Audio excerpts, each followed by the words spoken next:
Hi, I'm Kathy Livingood, the principal at Briar Creek Elementary School. And I'm Aubrey DiOrio, a teacher here at Briar Creek Elementary School. And we are here to talk to you about something innovative that we are doing at Briar Creek Elementary, our multi-track classrooms for 2017-2018. Miss DiOrio is going to be the teacher in one of those classrooms. I'll be teaching first grade. And Miss Molnar, who's not with us today, is going to be teaching the second grade classroom. We're not the only school in Wake County who is doing the multi-track classroom. In fact, Miss DiOrio and Miss Molnar have been collaborating with some other teachers around the county. How's that going, Miss DiOrio? It's going great. There's a kindergarten teacher doing it. There's another second grade teacher and a third grade teacher who are also doing it, that we're all working together. Awesome. And I've had other principals reaching out to me already, too, asking about it. Yeah. And I think that over the next few weeks, we'll see more schools adding it, too. Yeah, absolutely. So, yeah, it's not just Briar Creek that's doing Right. it. So, yeah. So, one of the things you're probably wondering is, why are we doing it? And the reason that we're doing it is because we're decreasing class size. And while decreasing class size, because we are spread across 4 tracks, we're a multi-track school, we wanted to not have to change your tracks as a family. So in order to decrease class size without having to change your track, we needed to create this multi-track classroom.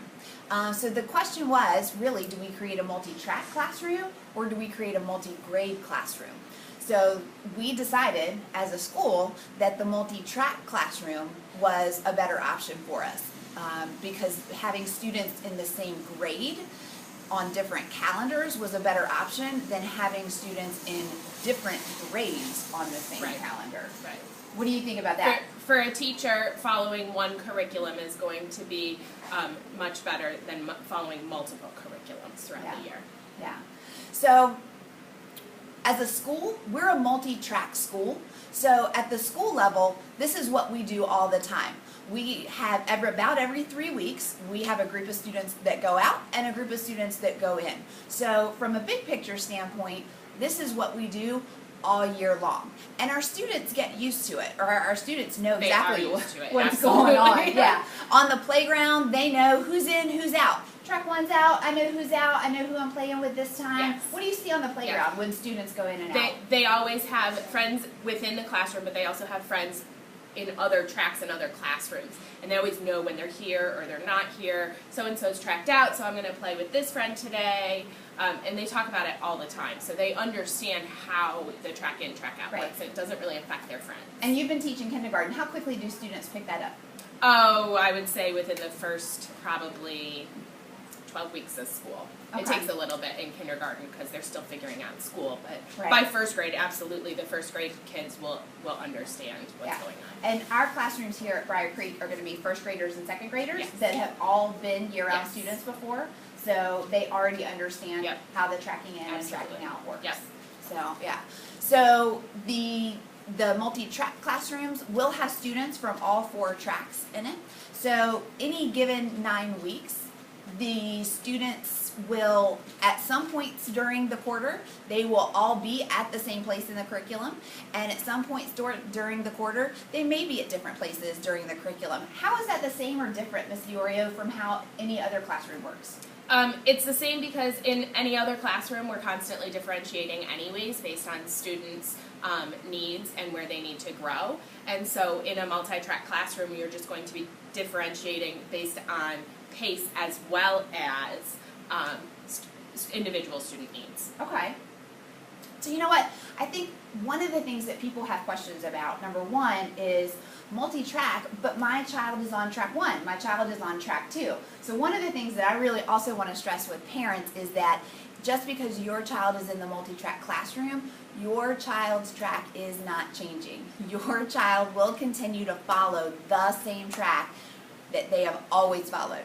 And that's exactly the reason for the multi-track classroom, because we did not want to change your family's calendar that you have been used to over the years. And you may have siblings on this calendar already, you may have been following this calendar for years. And we didn't want to have to make that change for your family, and so that's why we created this and came up with this solution.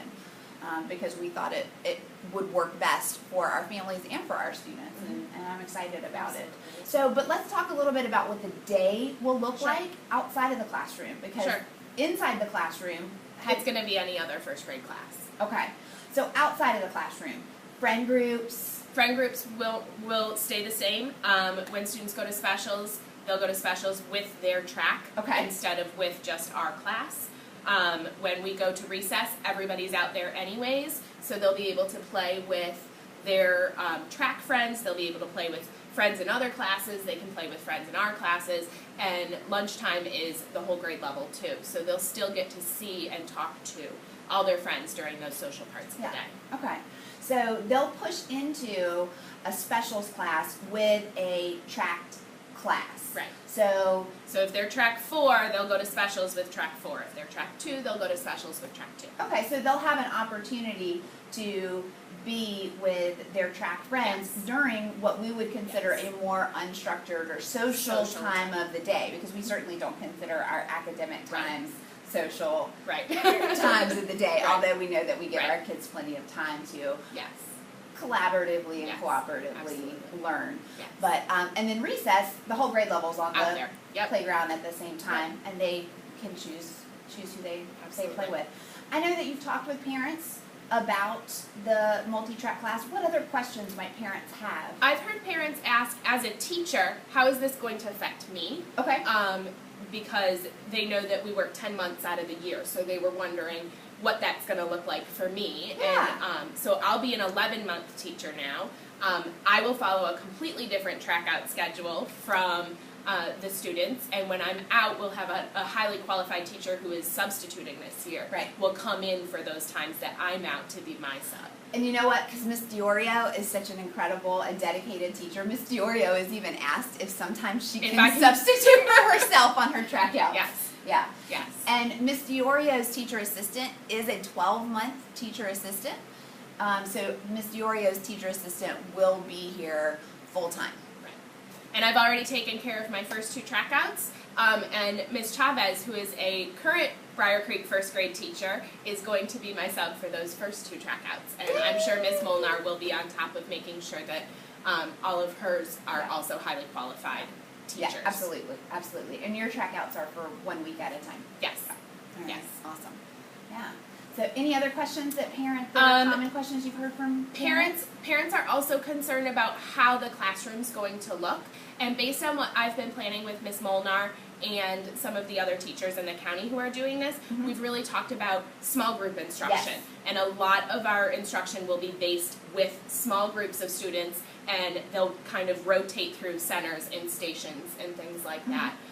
And I really think that this is going to be a really good way to instruct kids and be able to be more personal.